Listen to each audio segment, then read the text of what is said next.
하나님 말씀 요한복음 11장 23절로 27절 받들어 있습니다. 요한복음 11장 23절. 예수께서 이르시되 네 오라비가 다시 살아나리라. 마르다가 이르되 마지막 날 부활 때에는 다시 살아날 줄 내가 아나이다. 예수께서 이르시되 나는 부활이요 생명이니 나를 믿는 자는 죽어도 살겠고 무릇 살아서 나를 믿는 자는 영원히 죽지 아니하리니 이것을 네가 믿느냐? 이르되 주여 그러하외다. 주는 그리스도시요 세상에 오시는 하나님의 아들이 되신 줄 내가 믿나이다. 아멘. 요한복음을 여러분 잘 보시면은 1장부터 10장까지와 11장부터 21장까지를 우리가 나눌 수가 있는데 1장부터 10장까지의 내용은 예수님께서 오셔서 말씀을 하시는 거예요. 권면을 하시는 거예요. 물로 포도주를 만들어 주시고요. 오병이어의 능력도 우리에게 보여주시고 각종 병도 다 고쳐주시고요. 그 다음에 물 위에 걸으셔서 우리를 깜짝 놀라기도 하시고 팔복에 관하여 말씀도 하시고 지난 시간에 앞에 볼 때에 맹인도 고쳐주시고요. 그래서 여러 가지 말씀을 통해서 우리에게 끊임없이 권면하고 계셨습니다. 그런데 11장부터 마지막 장까지는 그 말씀의 능력을 이제 실행에 옮기신단 말이에요. 뭔가를 보여주신다 이 말입니다. 자, 1장부터 10장까지 예수님께서 모든 것을 우리에게 보여주시고 또 말씀하시고 권면하셨어요. 정말 인격적으로 우리에게 모든 것을 다 보여주시면서 말씀하셨는데 그 결과가 뭐냐 이 말이야. 오늘 11장 8절에 봅시다. 제자들이 말하되 랍비여 방금 또 유대인들이 돌로 치려 하였는데 또 그리로 가시려 하나이까. 10장까지 예수님께서 모든 공을 다 들여가지고 할 수 있는 거는 다 우리에게 베풀어 주셨어요. 그죠? 말씀으로 우리에게 권면하시고요. 기적을 보여주시고 병도 다 고쳐주시고요. 예? 그렇게 하셨는데 결과가 뭐냐? 결과가 바로 사람들이 예수님을 돌로 치려 했다. 이게 결과예요. 참 슬프지요. 참 슬픕니다. 사람은 말로 해가지고요, 뭔가를 보여줘가지고요, 기적을 보여줘서 또 가난한 사람을 부자로 만들어줘서 아픈 사람을 고쳐줘서 변화되는 일이 없다고 하는 것을 우리에게 말씀하시는 거예요. 그게 우리들의 모습입니다. 마치 온갖 것을 다 보여줘도 반응이 절대 없는 시체와 같아 이 말이에요. 그 이야기를 오늘 나사로를 통해서 우리에게 말씀하시는 거예요. 우리의 모습이, 나사로의 모습이 완전히 우리의 모습입니다. 기적을 보여줘도, 물로 포도주를 만들어줘도, 눈앞에서 보여줘도, 중풍병자를 눈앞에서 고쳐줘도, 물 위에 걸으시고 다니시고 걷게 하셔도 그거 다 보고도 오병이어를 통해서 떡을 먹고 물고기를 먹고 다 함으로써 그래도 결과가 뭡니까? 돌로 치려 하였다. 그 말. 자, 나사로를 향해서 예수님께서 43절에 보니까 나사로야 나오라. 살리시는 모습을 우리가 볼 수 있습니다. 나사로야 나오라.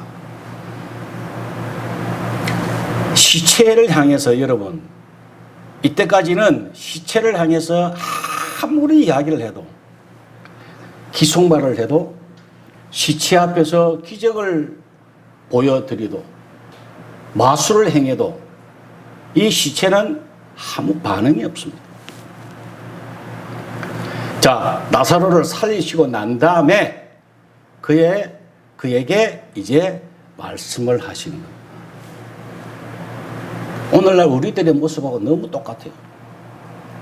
시체와 같은 우리를 주님이 살리시고 난 다음에 우리에게 끊임없이 말씀하고 계시는 것을 우리는 귀담아 들어야 됩니다. 주님께서 말씀하시는 것을 오늘 설교를 하나님의 말씀을 전할 때에 아멘이라고 받아들이게 되면 그건 여러분들이 살아났다는 증거라고요. 여러분 시체 같았으면은 무슨 말인지 전혀 알아먹지를 못한다 이 말이에요. 그러나 은혜로 여러분들이 말씀이 귀에 들어오고 아멘이 나온다고 그러면은 여러분들이 다 영혼이 살아있다고 하는 증거라고 합니다. 구원이라고 하는 것은요, 이 말도 저 말도 들어보고 기적도 체험해보고 모든 걸 다 겪어보고 난 다음에 아 이것이 좋구나 라고 선택하는 것이 절대 아니에요. 구원이라고 하는 것은 그냥 일방적으로 아무런 기대도 하지 않고 계획도 하지 않는데 근데 하나님께서 그냥 일방적으로 그냥 덕적 주시는 거예요.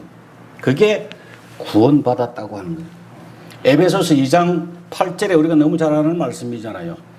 너희는 그 은혜에 의하여 믿음으로 말미암아 구원을 받았으니 이것은 너희에게서 난 것이 아니요 하나님의 선물이라 그래서 행위에서 난 것이 아니는 이는 누구든지 자랑하지 못하게 함이라.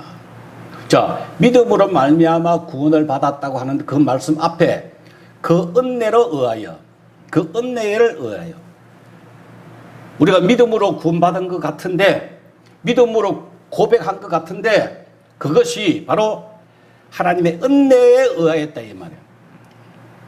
너희는 그 은혜에 의하여 믿음으로 말미암아 구원을 받았으니 여러분들이 믿음을 고백해서 여러분들이 선택해서 여러분들이 구원받은 것 같은데 아니라 그 말이에요. 하나님의 은혜로 구원을 받았다고 하는 말씀입니다.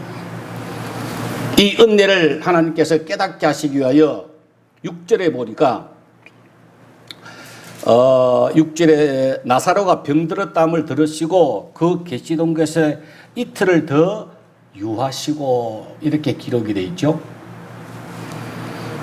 이 원문에 보면은 헬라어 원문에 보면은 나사로가 병들었다함을 들으시고 그 다음에 그러므로라고 하는 단어가 있어요. 접촉사가 있어요. 그러므로 그 계시던 곳에 이틀을 더 유하시고 이렇게 해석이 돼야 되는데 그렇게 되면 문장이 좀 이상하잖아요. 이렇게밖에 번역을 할 수가 없었던 겁니다. 다시 이야기하면은 나사로가 병들었다함을 들으시고 고의로 일부러 이틀을 더 유하셨다 이 뜻이에요. 그게 왜 그렇습니까? 그냥 바로 출발하셔서 나사로가 살아있을 때에 병들었을 때에 만났으면 아무런 의미가 없다 이 말이에요. 21절에 보니까 마르다가 예수께 여짜오되 주께서 여기 계셨더라면 내 오라버니가 죽지 아니하였겠나이다 그랬잖아요. 다시 이야기하면 예수님께서 나사로를 죽게 하고 난 다음에 완전히 죽게 하고 난 다음에 그것도 사흘 지났어. 시체가 완전히 이제 끝나고 난 다음에 그 다음에 오셔서 살리셨다.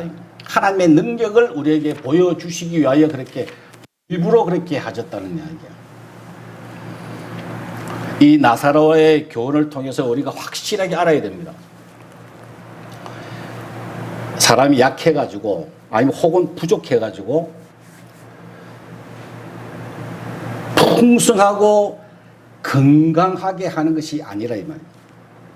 완전히 죽었던 사람을 하나님이 살리신 거예요. 혹은 이해를 잘 못해가지고 십자가 사건에 대하여 준비에 관하여 구원에 관하여 참 이해가 좀 부족하고 했는데 예수님이 오셔가지고 설득을 하기 시작하는 거야. 야, 이거는 이래, 이거는 저래.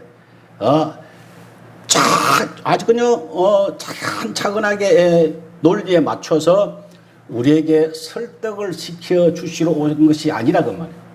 그래서 구원받은 것이 아니라 이 말이에요. 완전히 아무것도 몰랐어요. 구원에 관하여 관심도 없었어요. 구원이 뭔지, 예수님이 그리스도가 뭔지 아무것도 계획도 아무것도 모를 때에 무조건 주님이 그냥 일방적으로 우리를 창세전에 그것도 그냥 선택해 주셔서 너는 내 것이라 딱 그것이 구원이에요. 우리의 지식이라든지 우리의 의지라든지 우리의 노력과 힘이 단 1%도 들어가지 않냐는 완전 100% 그분이 하신 것이 그게 바로 구원이라고 하는 거예요. 그것을 우리가 은혜다 그래요. 야, 은혜 받았다. 그 말은 내가 전혀 할 수 없는데 그분이 다 해주셨다 이 말이에요. 그것을 우리는 한시도 잊어버려서는 안 됩니다. 여러분, 나사로 사건을 통해서 여러분 분명히 아셔야 돼요. 나사로 사건 이전과 나사로 사건 이후를 우리가 잘 살펴봐야 합니다. 나누입니다. 바뀝니다. 성경을 보면요, 예수님께서 오시던 이전과 오신 후의 사건이 다르죠. 신약과 구약으로 쫙 갈리죠. 나사로 사건도 마찬가지예요. 먼저는 나사로 사건은 우리가 이렇게 생각해야 됩니다. 하나님의 은혜로 정말 죽었던 우리를 구원해 주셨다. 죄에서 해방시켜 주셨다. 아담의 죄가 계속 우리에게 미치잖아요. 그것에서 그것 때문에 사탄이 왕도를 했거든 그동안에. 지배했거든요. 그것에서 완전히 우리를 해방시켜 주셨어요. 그래서 어떻게 살도록요? 주님과 함께 그리스도의 삶을 살 수 있도록 하나님 나라에서 살 수 있도록 우리에게 이미 다 허락해 주셨어요. 그 마당을 다 만들어 주셨다 이 말이에요. 그래서 확인해 보세요. 23절을 한번 봅시다.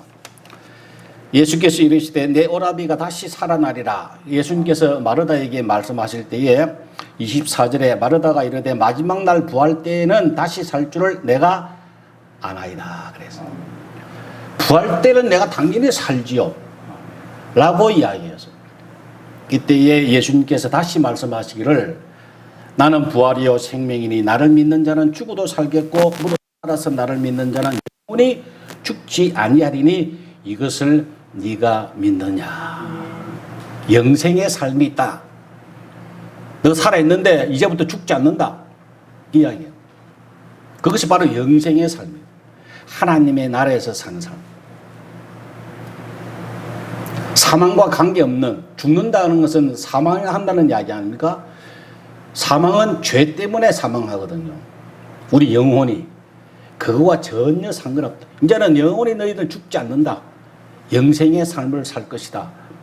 그 이야기를 우리에게 말씀하십니다. 그래서 나사로 사건은요, 하나님의 은혜로 우리를 구원시켜 주신 사건과 그 이후의 사건을 이제부터 11장부터 계속해서 우리에게 말씀하고 계실 겁니다. 어떤 삶을요? 영생의 삶을 우리에게 말씀하고 계십니다. 영원히 죽지 않을 것이다. 그런데 문제는 오늘날 아직도 많은 사람들이요, 마르다처럼 마지막 날 부활 때에 다시 살 줄을 믿는 사람들이 너무 많다고 하느냐. 아직도 성경에 보면은 너무나 많은 부분에서 생명과 영생에 관하여 그리스도의 삶을 통해서 주님 안에서 하나님 나라 모든 것들을 우리에게 암시하는 말씀들이 엄청나게 많거든요. 신약에는요 너무 풍성하거든요. 그럼에도 불구하고 그것은 귀에 들어오지 않고 눈에 보이지 않고 오로지 그래 죽어서 가는 천국만 생각하고 사는 사람들, 이런 사람들이 너무 많다고 하는 이야기입니다. 사실은 저도 어릴 때 그렇게 배웠어요. 커서도 그렇게 살았습니다. 나는 죽어서 천당가지. 아, 그럼 나는 천당가지. 그런 믿음은 변함이 없었다 이 말이에요. 이 땅에서 하나님이 우리에게 이미 허락하신 것을 잘 몰랐다는 거예요. 마태복음 12장 28절에 그러나 내가 하나님의 성령을 힘입어 귀신을 쫓아내는 것이면 하나님 나라가 너희에게 이미 임하였느니라 그랬어요. 주님이 분명히 말씀하셨습니다. 이미 너희에게 하나님 나라가 임하였느니라. 다만 조건이 뭐냐? 조건이 있어요. 누가복음 16장 16절에 율법과 선지자는 요한 때까지요. 그 후부터는 하나님 나라의 복음이 전파되어 사람마다 그리로 침입하느니라. 침입해야 돼요. 들어가야 돼요. 가만히 있으면 못 들어가요. 들어가야 돼요. 마태복음 11장 12절에도 세례 요한 때부터 지금까지 천국은 침노를 당하나니 침노하는 자는 어떻게 해요? 빼앗느니라 그래서. 침입하고요, 들어가고요, 빼앗고 쟁취한다는 이야기입니다. 빼앗는다는 말은 좀 부정적인 의미가 있지요. 그러나 그처럼 강력하게 탈취해라 이 말이요. 소유해라 이 뜻이거든요. 부정적이 강하게 부정은요 강한 긍정이에요. 그것을 빼앗아라. 너희 누리라. 충분히 너희 것이다. 그 말씀을 끊임없이 우리에게 하고 계십니다. 어떻게 우리가 그것을 행할 수 있느냐? 요한복음 11장 9절에 또 그 말씀이 있죠. 이 11장에 굉장히 귀한 말씀들이 많이 있습니다. 보화가 이 안에 많이 들어있어요. 9절에 보니까 예수께서 대답하시되 나 12시간이 아니냐? 사람이 낮에 다니면 이 세상의 빛을 보므로 실족하지 아니하고 밤에 다니면 빛이 그 사람 안에 없는 거로 실족하느니라. 낮이 12시간이 아니냐? 이 유대인들은 낮 개념이 해가 뜨면은 하루 시작, 낮이고요. 해가 지면 밤이고 그 12시간을 이야기합니다. 우리는 뭐 자정부터 이야기하는 거고요. 하여간에 해가 있고 빛이 있으면 낮이라. 낮이라고 하는 것은 빛이 있다고 하는 것은 눈에 보이는 거 아니에요? 하나님의 말씀을 모르면은 흑암이거든요. 여러분 안다고 하는 것은 보인다는 이야기예요. 하나님의 말씀을 들었으면 이제 알았으면 어떻게 하라는 이야기입니까? 일해라 이 말, 실천하라 이 말. 낮이면은 일해라며. 그래야 실족하지 아니한다. 시험에 들지 아니한다. 그 말. 말씀을 듣고 여러분들이 순종하면 시험 들지 않는다. 그 말이에요. 반대로 말씀은 아는데 실천하지 아니하면 시험에 든다. 힘든다. 고생한다. 여러분 시험에 들어보세요. 얼마나 고통스러운지 몰라요. 반대로 시험에 들지 아니하고 주 안에 있으면 얼마나 감사하고 기쁨이 넘치는지 몰라요. 여러분들 많이 겪어봤잖아요. 순종하고 행하고 시험에 들지 않고 날마다 승리하는 여러분 되시길 바랍니다. 이 마르다와 마리아의 모습을 우리가 보면서 배웁시다. 왜 하나님께서 11장을 통해서 통틀어서 나사로와 마리아와 마르다의 이 남매들의 이야기를 이 한 장의 전체를 걸쳐서 그들의 이름이 등장하는가? 엄청나게 복받은 가정이죠. 이 가정이 정말 복받은 가정이에요. 이렇게 되었던 원인이 뭔가 한번 보십시다. 20절에 보니까 20절 마르다는 예수께서 오신다는 말을 듣고 어떻게 해요? 곧 나가 맞이하되 그래서 그 다음에 29절을 봅시다. 마리아의 모습을 보십시다. 29절 마리아가 이 말을 듣고 어떻게 해요? 급히 일어나 예수께 나아가며 그래서 곧 급히 오늘 말씀의 제목을 그렇게 제가 잡았어요. 즉시로 그냥 말씀 듣고 그냥 걸어가는 거예요. 낮에 일을 행하는 거예요. 걸어가는 거예요. 성경에 이런 비슷한 인물들이 많이 나옵니다. 많이 나와요. 누가복음을 우리 한번 보고 오십시다. 누가복음 5장.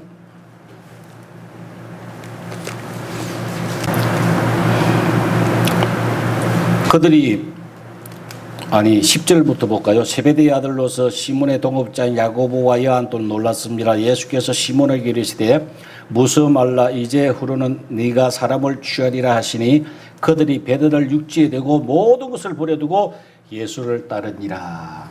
그 다음에 27절을 보세요. 그 후에 예수께서 나가서 레위라 하는 세리가 쇠관에 앉아 있는 것을 보시고 나를 따르라 하시니 그가 모든 것을 버리고 일어나 따르니라. 즉시 모든 것을 그냥 다 버려두고요. 아까워하지 아니하고 모든 걸 다 버리고 배설물로 여기고 그냥 주님 따라갔다는 이야기. 그게 예수님의 제자들이라. 그 모습이라. 하나님께서 아브라함에게 갈대아 우르를 떠나라 했을 때 적시로 떠났습니다. 이삭을 바치라 하셨을 때 적시로 바쳤던 것이 아브라함이에요. 성경에 나타나 있는 모든 선지자들과 하나님의 사람들은 공통적인 뭐냐? 하나님이 말씀하실 때에 적시로 움직였던 사람들이 하나님의 사람들이. 알았어요. 내일부터 하죠. 뭐 천만에. 내일부터 하겠다고 하는 사람은 절대 할 수가 없습니다. 내가 다음 달부터 잘할게요. 할 수가 없어요. 지금부터 내가 하겠습니다. 내가 오늘부터 당장 하겠습니다. 이 고백을 주님이 듣기를 원하신다 그 말이에요. 그래도 사람이라 실족하지요. 그죠? 내가 결심을 해도 실족합니다. 그때 누가 도와주신다고요? 보혜사 성령께서 그때부터 역사하세요. 우리가 가만히 있으면은 그분 또 가만히 계세요.